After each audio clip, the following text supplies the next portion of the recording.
함께 나눌 말씀은 고린도 후서 6장입니다. 저와 우리 성도님들이 한 절씩 교독하도록 하겠습니다.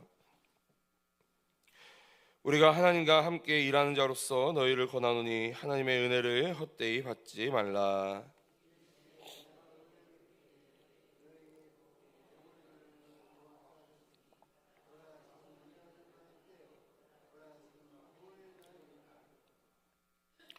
우리가 이 직분이 비방을 받지 않게 하려고 무엇에든지 아무에게도 거리끼지 않게 하고 모든 일에 하나님의 일꾼으로 자천하여 많이 견디는 것과 환난과 궁핍과 고난과 매맞음과 갇힘과 난동과 수고로움과 자지 못함과 먹지 못한 가운데에서도 깨끗함과 지식과 오래 참음과 자비함과 성령의 감화와 거짓이 없는 사랑과 진리의 말씀과 하나님의 능력으로 의의 무기를 좌우해 가지고 영광과 욕됨으로 그러했으며 악한 이름과 아름다운 이름으로 그러했느니라.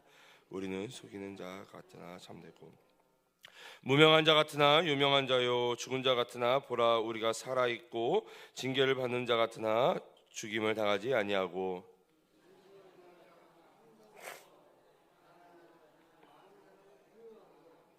아무것도 없는 자 같으나 모든 것을 가진 자로다. 고린도인들이여 너희를 향하여 우리의 입이 열리고 우리의 마음이 넓어졌으니 너희가 우리 안에서 좁아진 것이 아니라 오직 너희 심정에서 좁아진 것이라. 내가 자녀에게 말하듯 하노니 보답하는 것으로 너희도 마음을 넓히라. 너희는 믿지 않는 자와 멍에를 함께 매지 말라. 의와 불법이 어찌 함께하며 빛과 어둠이 어찌 그리스도와 벨리알이 어찌 조화되며 믿는 자와 믿지 않는 자가 어찌 상관하며 하나님의 성전과 우상이 어찌 일치되려. 우리는 살아계신 하나님의 성전이라. 이와 같이 하나님께서 이르시되 내가 그들 가운데 거하며 두루 행하여 나는 그들의 하나님이 되고 그들은 나의 백성이 되리라. 그러므로 너희는 그들 중에서 나와서 따로 있고 부정한 것을 만지지 말라. 내가 너희를 영접하여 너희는 내게 자녀가 되리라. 전능하신 주의 말씀이라 하셨느니라. 아멘. 할렐루야. 할렐루야. 오늘도 이 새벽을 깨워 하나님께 예배하는 우리 모든 성도님들께 하나님께서 복 주시고 은혜와 평강 내려주시기를 주님의 이름으로 축복합니다. 오늘은 이 고린도 후서 6장의 말씀을 함께 나누고자 합니다. 함께 말씀을 살펴볼 때에 성령 하나님께서 말씀을 조명하여 깨닫게 도와주시고 깨달은 말씀을 붙잡고 이 새벽 기도할 때에 응답되어지는 축복 누리시기를 간절히 소망합니다. 오늘 본문 이 고린도후서 6장에서는 이 성도들의 이 거룩한 삶에 대해 권면하는 장면이 기록되어져 있습니다. 우리가 왜 성도들이 왜 믿는 자들이 왜 거룩한 삶을 살아야 하는지를 우리 말씀을 통해 함께 살펴보도록 하겠습니다. 먼저 오늘 본문 1절을 읽어보면요, 우리 1절 우리 함께 읽어보도록 하겠습니다. 시작.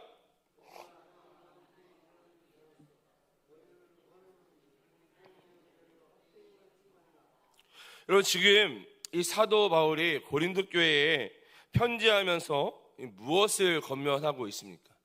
1절에 지금 사도 바울이 이 고린도 교인들에게 무엇을 권면하고 있습니까? 하나님의 은혜를 헛되이 받지 말라라는 겁니다. 하나님의 은혜를 헛되이 받지 말라. 그런데 어떠한 자들이 하나님의 은혜를 헛되이 받지 말라 권면하고 있습니까? 어떠한 자들이 하나님의 은혜를 헛되이 받아서는 안 됩니까? 바울은 하나님과 함께 일하는 자들이 하나님의 은혜를 헛되이 받아서는 안 된다라는 것이죠. 여러분, 사실 우리가 이 신앙생활, 이 믿음 생활을 하면서 내가 어떠한 존재인지를 아는 것이 너무나도 중요하다라는 것이죠. 그래서 여러분, 이 신대원이라고 하죠. 이 신대원에 들어가게 되면 신학대학원에 들어가게 되면 이 신학의 꽃이라 불리우는 이 조직신학을 3년 동안 이 신대원 내내 배우게 되는데요. 그리고 그 중에서도 이 신론, 그리고 기독론, 인간론에 대해 배우게 되는데, 이 신론은 이 하나님에 대해서, 그리고 기독론은 예수님에 대해서, 그 인간론은 뭐에 대해서 배우는 학문일까요?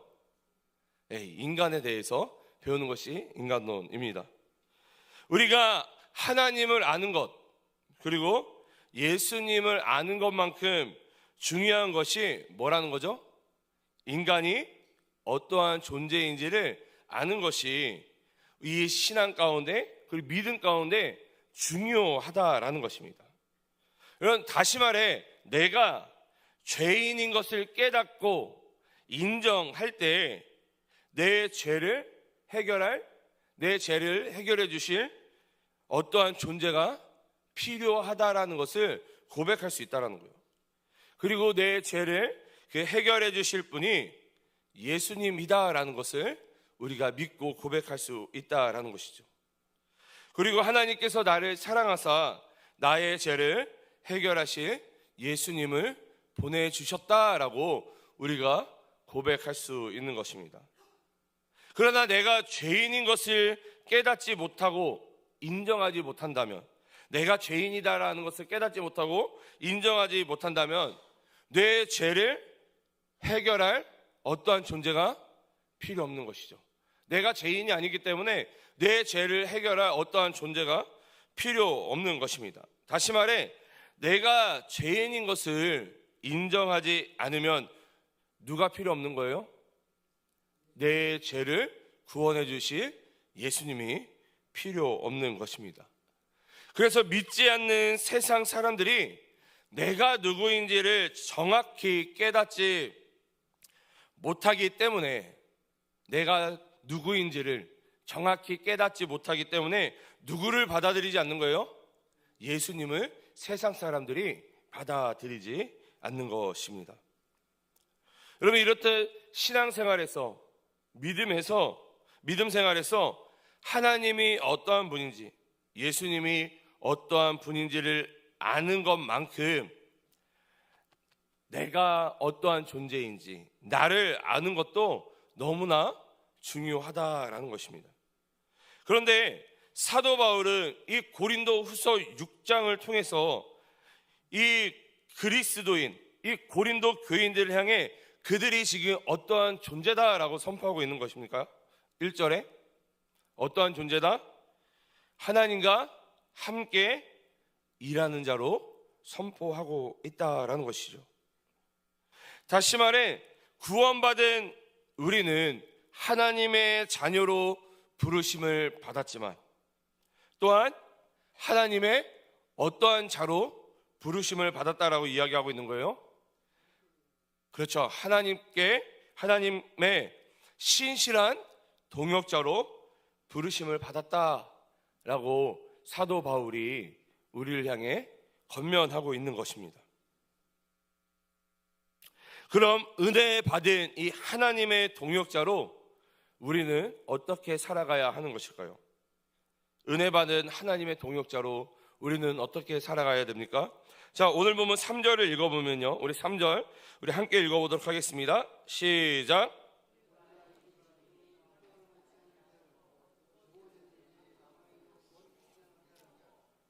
아멘. 여러분, 우리가 하나님의 동역자로, 은혜 받은 하나님의 신실한 동역자로 살아갈 때 우리가 어떠한 자가 되어서는 안 된다는 거예요. 어떠한 자가 되어서는 안 된다? 다른 사람들에게 거리낌이 되는 존재가 되어서는 안 된다라는 것입니다. 여러분, 이 3절에 나타난 거리낌이라는 단어는 일이나 행동을 하는 데에 있어 방해가 되는 것을 이야기하고 있는 것이죠. 다시 말해 우리가 하나님의 동역자로 하나님의 나라와 하나님의 영광을 위해 방해가 되어서는 안 된다라는 것입니다. 복음을 전하는 데 있어 방해가 되는 존재가 되어서는 안 된다라는 것이죠. 그렇기 때문에 우리는 교회에서뿐만 아니라 세상에서도, 신실한 삶, 정직한 삶, 최선을 다하는 삶을 살아야 되는 것입니다. 여러분, 교회에서만 신실하게, 교회에서만 정직하게, 교회에서만 최선을 다하는 것이 아니라 세상 속에서도 우리가 신실하게, 정직하게 최선을 다해야 된다라는 것이죠. 여러분, 우리가 너무나도 잘 알고 있는 이 초대교회 당시 이 흩어진 사람들, 이 흩어진 사람, 이 믿음의 사람들인 이 디아스포라로 인해 이 복음이 전파될 수 있었던 이유가 무엇입니까? 여러분, 우리가 너무나도 잘 알고 있잖아요. 기독교의 역사를 살펴보면 이 로마의 박해로 말미암아 이 믿는 자들이 유럽 전 지역으로 흩어지게 됩니다. 그런데 그들이 박해로 인해 흩어졌음에도 불구하고 오히려 무엇이 확 전파됩니까? 예수 그리스도의 복음이 전파가 됩니다. 여러분, 복음이 전파될 수 있었던 이유가 무엇입니까? 이 흩어진 사람, 이 디아스포라로 인해 복음이 그렇게 전파될 수 있었던 이유가 무엇입니까? 그들의 삶 자체가 복음이었기 때문입니다.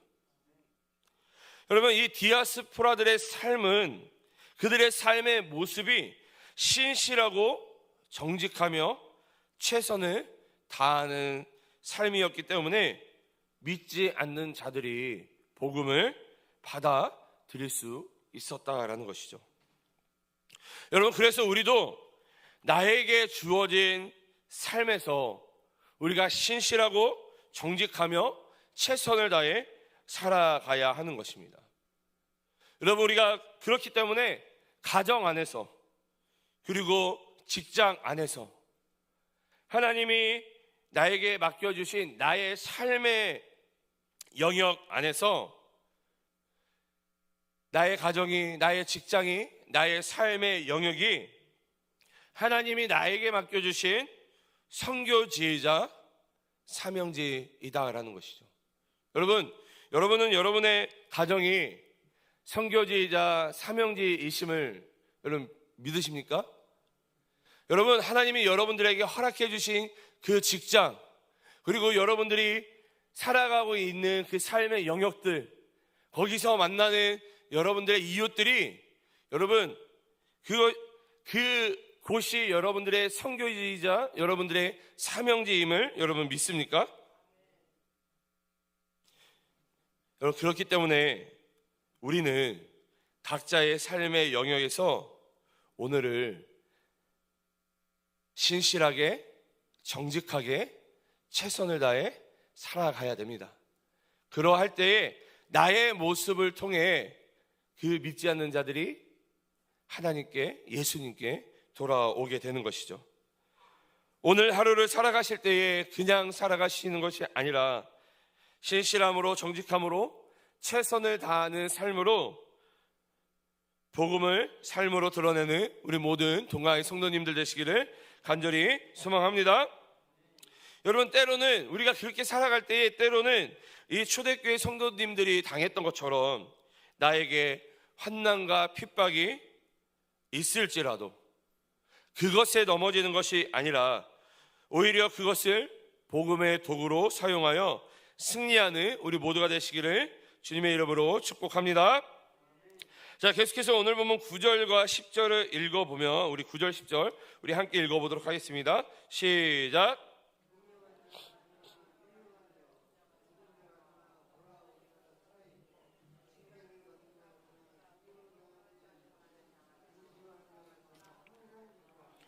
가난한 자 같으나 사람을 부유하게 하고 아무것도 없는 자 같으나 모든 것을 가진 자로다.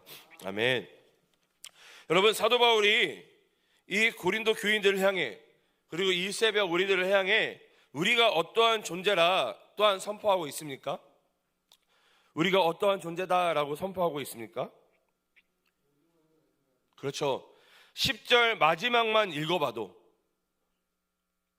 우리 9절 10절에 우리가 어떠한 존재인지를 사도 바울이 이야기하고 있는데요, 특별히 10절 마지막만 읽어봐도 하나님께 은혜 받은 이 하나님의 신실한 동역자들은 모든 것을 가진 자라 말씀하고 있다라는 것이죠.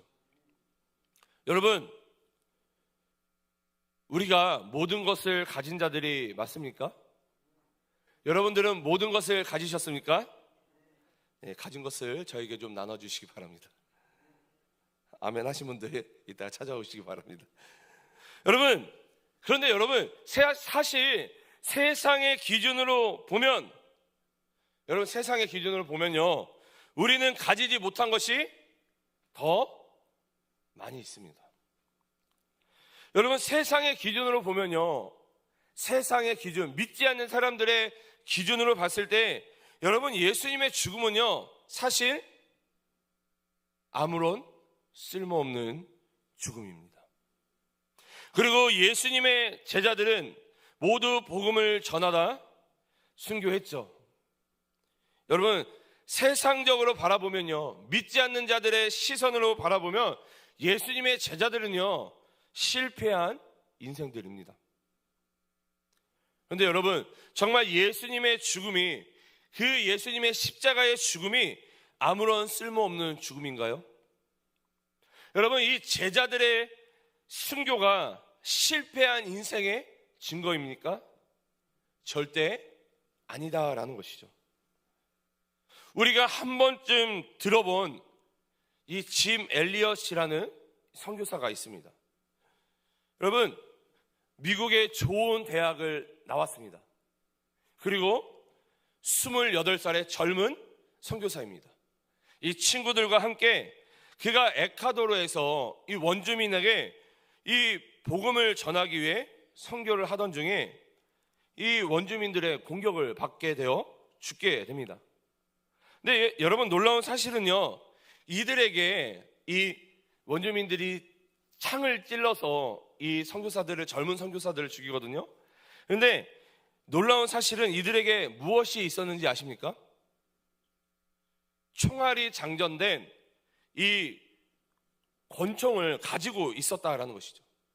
근데 그 원주민들이 창을 들어 찔러 죽일 때에 이들이 그 총알이 장전된 그 권총을 사용했을까요? 사용하지 않았을까요? 전혀 사용하지 않았다라는 것입니다. 여러분, 세상 사람들은요, 이 좋은 대학을 나와 앞길이 창창한 이 5명의 젊은 선교사들, 젊은 청년들의 죽음이 얼마나 헛된 죽음인가, 이 당시에 많은 사람들이 이야기했다라고 합니다. 그러나 이 짐 엘리엇 선교사는 살아생전에 자신의 일기에 이렇게 적어놨다라고 합니다. 영원히 썩어지지 않을 것에 바치는 나의 희생을 어리석다고 말하지 말라. 뭐라고요?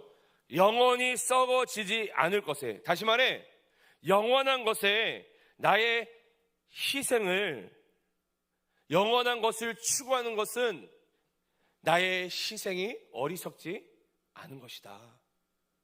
영원한 것을 붙잡는 것은 그것을 붙잡으려고 하지만 그로 인해 내가 희생을 당할지라도 그것은 어리석은 희생이 아니다라는 것이죠.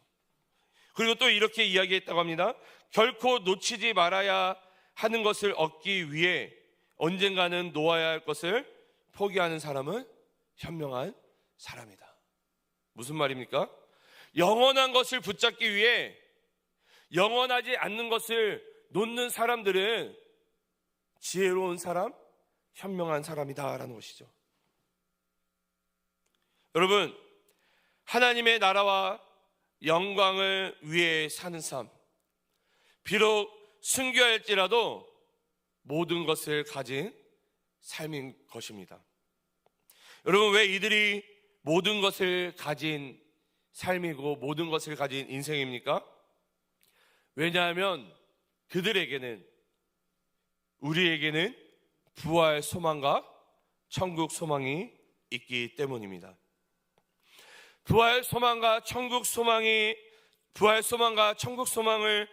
소유한 믿음의 사람은 다른 사람에게도 그리고 믿지 않는 세상에게도 모든 것을 가졌기 때문에 넉넉할 수 있다라는 것이죠. 자, 오늘 보면 12절과 13절을 읽어보면 우리 함께 읽어보도록 하겠습니다. 시작.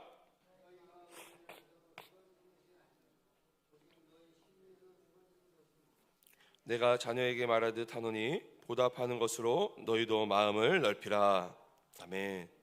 여러분, 우리가 다른 사람에게 그리고 세상에게 얼마나 넉넉해야 됩니까? 사도 바울은 우리에게 자녀에게 하듯이 마음을 넓히고 활짝 열라라는 것이죠. 여러분, 교회는 변하지 않는 진리를 붙잡아야 합니다. 교회는요, 절대로 이 변하는 진리를 놓쳐서는 안 된다는 것이죠. 변하지 않는 진리를 붙잡아야 됩니다. 그러나 여러분, 이 교회의 문턱은 더욱더 낮아져야 한다라는 것입니다. 여러분, 우리가 너무나도 잘 알고 있는 인도의 성인이라 불리우는 이 간디 아시죠? 간디의 한 일화가 있습니다. 이 간디가 이 우연찮게 이 성경 말씀을 접하게 되고 이 성경 말씀 가운데 원수를 사랑하라라는 이 가르침에 이 간디가 깊은 깨달음과 감동을 느꼈다라고 합니다. 그래서 이 간디가 교회에 가서 예배에 참석하려 했다라는 것이죠.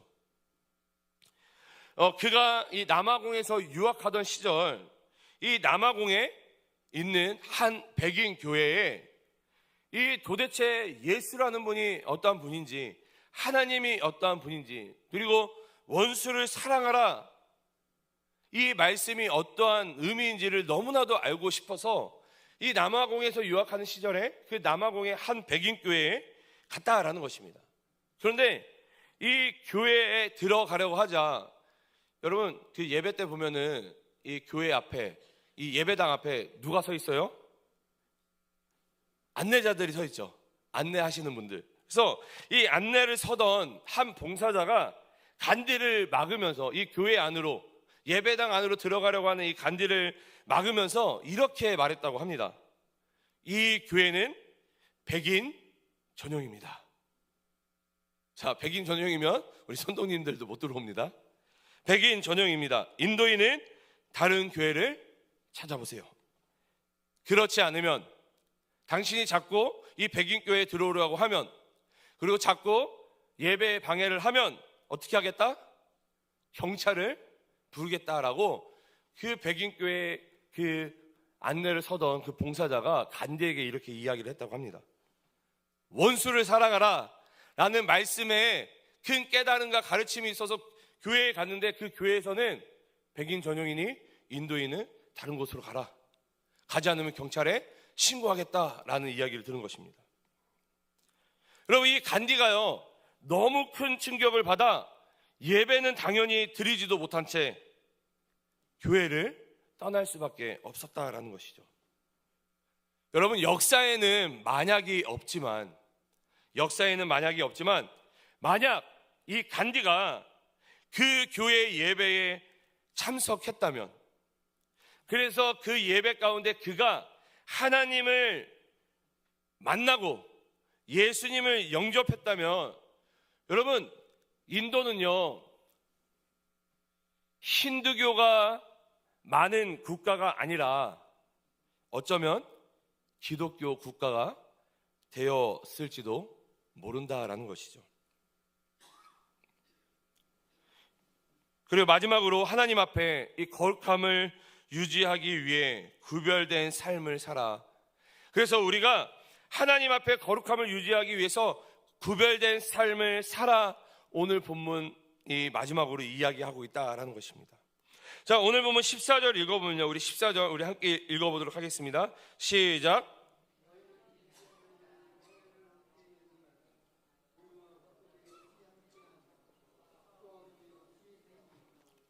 여러분, 이 말은요, 믿지 않는 자들 세상을 완전히 배척하며 대적하며 살라라는 말이 아닙니다. 여러분, 이 말은요, 믿지 않는 자들과 그들이 가지고 있는 어떤 가치관, 그들의 문화 등과 혼합하지 말라라는 것입니다. 그들이 가지고 있는 가치관, 어떠한 생각과 문화를 혼합하지 말라라는 것이죠. 여러분, 우리가 너무나도 잘 알다시피 이스라엘이라는 나라가 무너진 이유가 무엇입니까? 여러분, 이 왕국 시대에 이 이스라엘 나라가 무너진 이유가 무엇입니까? 하나님 앞에 불순종하여 우상 숭배했기 때문입니다. 여러분, 그러면 왜 이스라엘이 우상 숭배하게 되었습니까? 그렇죠. 솔로몬 시대에 수많은 전략 결혼을 하게 됩니다. 이스라엘이 아닌 다른 이방의 공주들과 함께 이 이스라엘의 어떤 정치적인 어떤 그런 목적을 위해서 이 이스라엘 주변에 있는 수많은 나라들, 수많은 부족들의 이 공주들과 정략 결혼을 하게 되죠. 근데 여러분, 이 정략 결혼을 통해 무엇이 이스라엘에게 들어옵니까? 그렇죠. 이방 문화, 그 공주들이 가지고 있었던 이방 문화와 함께 그 우상들, 이방 우상이 이스라엘 안에 들어왔던 것입니다.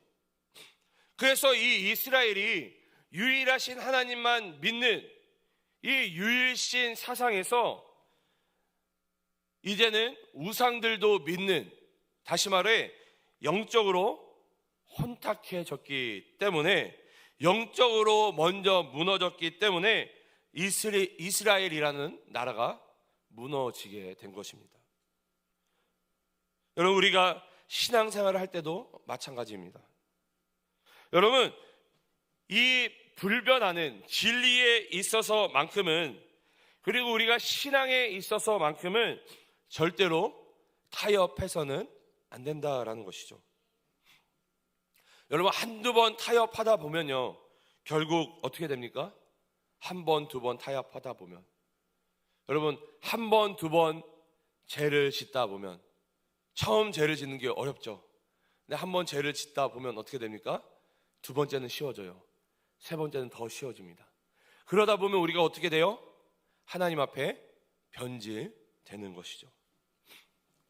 그래서 이 시대는요, 이 영적으로 혼탁한 이 시대는 더욱 진리만 붙잡아야 하는 시대인 것입니다. 하나님께서는 우리가 거룩함으로 하나님 앞에 서 있기를 원하십니다. 하나님 앞에만 거룩함으로 서 있는 것이 아니라 하나님은 우리에게 세상 속에서도 거룩함으로 서 있으라 오늘 말씀을 통해 우리에게 권면하고 있는 것입니다. 거룩함으로 서 있되 세상과 믿지 않는 자들을 품어줄 수 있는 넉넉함이 또한 우리에게 있어야 되는 것이죠. 그러할 때에 하나님께 은혜 받은 동역자로 온전히 복음의 증인으로 쓰임받을 수 있다라는 것입니다. 오늘 하루도 거룩함으로 하나님 앞에 서 있으며 거룩함으로 세상 가운데 복음을 전파하는 은혜 받은 하나님의 신실한 동역자로 삶을 살아내는 우리 모든 성도님들이 되시기를 주님의 이름으로 축복합니다. 축복합니다. 우리 함께 나눈 말씀들을 기억하시면서 우리 함께 기도하며 나아가도록 하겠습니다. 우리 거룩함으로 하나님과 세상 앞에 서 있는 자가 될 수 있도록, 거룩함으로 세상과 믿지 않는 자들을 넉넉히 품어줄 수 있는 자가 되어질 수 있도록, 그리하여 한 영혼을 하나님께로 인도하는 자가 될 수 있도록 우리 함께 기도하며 나아갔으면 좋겠습니다. 교회를 위해서 담임 목사님과 교역자, 우리 중직자들이 한 성령 안에서 한 마음 한 뜻이 될 수 있도록 기도해 주시기 바랍니다. 나라와 민족을 위해, 한국교회를 위해서 기도해 주시고, 온 세계와 열방 가운데 사역하고 계시는 선교사님들을 위해서, 특별히 우리 동강의 한우분들을 위해서 기도해 주시고, 무엇보다도 암으로 인해서 투병하고 계시는 우리 귀한 우리 한우분들을 위해서 함께 마음으로 기도해 주시기 바랍니다. 그리고 앞으로 진행될 다음 세대의 여름 사역과 청년부 수련회 또한 우리 햇새들 수련회를 위해서도 기도해 주시기 바랍니다. 마지막으로 각자가 가지고 나온 기도 제목을 놓고 기도하시다가 우리 자유로이 돌아가시도록 하겠습니다. 우리 주님의 이름을 3번 간절히 부르신 후에 우리 함께 기도하며 나아갑니다. 주여 주여 주님